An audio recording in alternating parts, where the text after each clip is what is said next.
जय महाराष्ट्र विद्यार्थी मित्रांनो, माऊली I T solution YouTube चॅनलवरती तुमच्या सर्वांचे हार्दिक स्वागत आहे. आज आपण डेटाबेस मॅनेजमेंट सिस्टीम या सब्जेक्टच्या प्रॅक्टिकलला सुरुवात करणार आहोत. तर आजचं जे आपलं प्रॅक्टिकल नंबर 1 आहे, install the provided database software. आपल्याला माहिती आहे की आपण डेटाबेस शिकतोय, तर आपल्याला एखादं सॉफ्टवेअर त्या डेटाबेस यूज करण्यासाठी पाहिजे आहे. त्यामध्ये 2 सॉफ्टवेअर आहेत. पहिलं आहे Oracle 10G किंवा MySQL. या दोन्हीपैकी कोणतंही एक तुम्ही वापरू शकता. Oracle जे आहे, Oracleमध्ये आपल्याला एक ग्राफिकल यूजर इंटरफेस भेटतो. त्याच्यामध्ये आपण क्वेरी रन करू शकतो. आपल्या क्वेरी कॉपी पेस्ट पण आपण करून ठेवू शकतो. तसंच जर MySQL बघितलं तर कमांड लाईनला आहे. कमांड प्रॉम्प्ट जसा आपला असतो त्या पद्धतीने कमांड लाईनला तुम्हाला MySQL वापरायला भेटतं. तर आपण जे बघणार आहोत सर्व व्हिडिओज आपले प्रॅक्टिकलचे, तर आपण त्यामध्ये Oracle 10G हा डेटाबेस यूज करणार आहोत. तर तुम्ही MySQL पण यूज करू शकता. पण जर दोन्ही डेटाबेसमध्ये जर बघितलं तर Oracle 10G हा जो डेटाबेस आहे, हा बऱ्यापैकी ज्या क्वेरीज आहेत आपल्या, तर त्या सर्वच्या सर्व क्वेरीजला सपोर्ट करतो. तसं MySQL जो आहे, तो काही-काही क्वेरीजला सपोर्ट करत नाही. त्यामुळे आपण जो आहे Oracle 10G हा वापरणार आहोत आणि ज्या ठिकाणी आपल्याला Oracle नाही सपोर्ट करणार, तिथं आपण MySQL पण वापरू शकतो. तर Oracle 10G चा सेटअप आज आपण बघणार आहोत. तर सर्वप्रथम Oracle 10G जर तुम्हाला इन्स्टॉल करायचं असेल, तर तुम्हाला काय करायचं आहे, Googleला Oracle डेटाबेस 10G डाउनलोड असं सर्च करायचं आहे. Oracleच्या ऑफिशियल वेबसाईटला तुम्हाला जायचं आहे आणि ऑफिशियल वेबसाईटला गेल्यानंतर तुम्हाला Oracle 10 जो आहे, तो इथं तुम्हाला डाउनलोड करायचा आहे. त्याचं व्हर्जन वेगवेगळे व्हर्जन्स अवेलेबल आहेत. तुम्ही ते पण घेऊ शकता. तर Oracleच्या ऑफिशियल वेबसाईटला जा आणि त्याला डाउनलोड करा. आता मी ऑलरेडी Oracleचा जो सेटअप आहे, तो डाउनलोड करून ठेवलेला आहे बघा या ठिकाणी Oracle 10G एक्सप्रेस एडिशन. तर सिम्पली तुम्हाला काय करायचं आहे, याला राईट क्लिक करायचं आहे आणि रन ॲज ॲडमिनिस्ट्रेटर असं तुम्हाला क्लिक करायचं आहे. रन ॲज ॲडमिनिस्ट्रेटर केल्यानंतर त्याचा जो सेटअप आहे तो सुरू होईल. तुम्हाला येस करायचं आहे आणि जे काही इन्स्ट्रक्शन्स येतील ते इन्स्ट्रक्शन्स वाचून त्याला सिम्पली नेक्स्ट करत जायचं आहे. तर एकदम सिंपल साधा याचा सेटअप आहे. तुम्ही इझिली करू शकता. ह्या व्हिडिओच्या डिस्क्रिप्शनमध्ये तुम्हाला या सेटअपची जी लिंक आहे, ती मी लिंक टाकून देतो. तुम्ही तिथून पण हा Oracleचा सेटअप डाउनलोड करू शकता.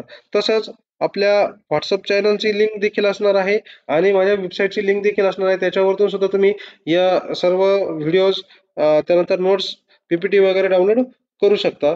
तर अशा पद्धतीने ही जी प्रोसेस आहे याची इन्स्टॉलेशनची थोडासा वेळ घेईल आणि त्यानंतर इन्स्टॉलेशनची जी प्रोसेस आहे ती स्टार्ट होईल. यामध्ये एक आपल्याला इन्स्टॉलेशनसाठी 5 ते 10 मिनिटाचा वेळ त्या ठिकाणी लागत असतो बघा. तर अशा पद्धतीचे तुम्हाला एक विंडो भेटेल. Welcome to the installation wizard for Oracle database 10G express edition. यानंतर तुम्हाला नेक्स्ट करायचं आहे. त्यानंतर याचा लायसन्स आणि अग्रीमेंट ॲक्सेप्ट करून घ्यायचं आहे. त्यानंतर तुम्हाला Oracle 10G याला क्लिक आहे. पूर्ण सगळं आपल्याला इन्स्टॉल करायचं आहे. सी ड्राईव्हवरती स्पेस आपला तेवढा पाहिजे.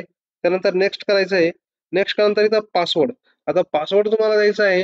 या ठिकाणी जो युजर असतो तो जो आहे तो सिस्टीम युजरसाठी पासवर्ड आपण देतो. सिस्टीम युजर म्हणजे आपण त्याला रूट युजर म्हणतो किंवा मेन युजर म्हणतो. तर त्या युजरसाठी आपल्याला पासवर्ड द्यायचा आहे. हा पासवर्ड आपल्याला नंतर ज्यावेळेस आपल्याला डेटाबेस यूज करायचा त्यावेळेस लागणार असतो. तर आपण एक पासवर्ड या ठिकाणी देऊ आणि त्याला तोच पासवर्ड आपण कन्फर्म करू आणि इकडं नेक्स्ट वरती क्लिक करू आणि इन्स्टॉल म्हणू. आता जे आहे ते आपलं सॉफ्टवेअर इन्स्टॉल होण्यासाठी स्टार्ट होईल.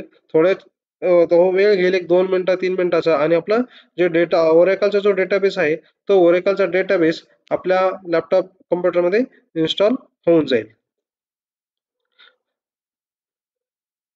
त्यानंतर सेटअप कंप्लीट झाल्यानंतर बघा अशी विंडो तुम्हाला भेटेल. त्यामध्ये लॉन्च द डेटाबेस होमपेज आहे.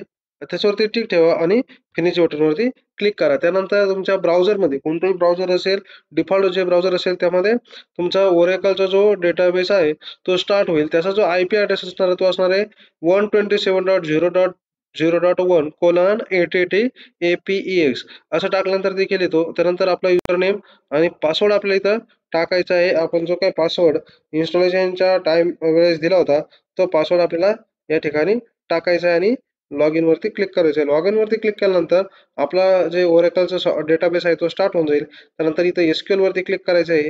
एस-क्यू-एल कमांड वरती क्लिक करायचं आहे आणि एस-क्यू-एल कमांड वरती क्लिक केल्यानंतर तुम्ही इथं ह्या स्पेसमध्ये कोणतीही कमांड तुम्हाला जी पाहिजे ती तुम्ही कमांड किंवा क्वेरी आपण ज्याला म्हणतो, ती क्वेरी जी आहे ती क्वेरी या ठिकाणी रन करू शकता.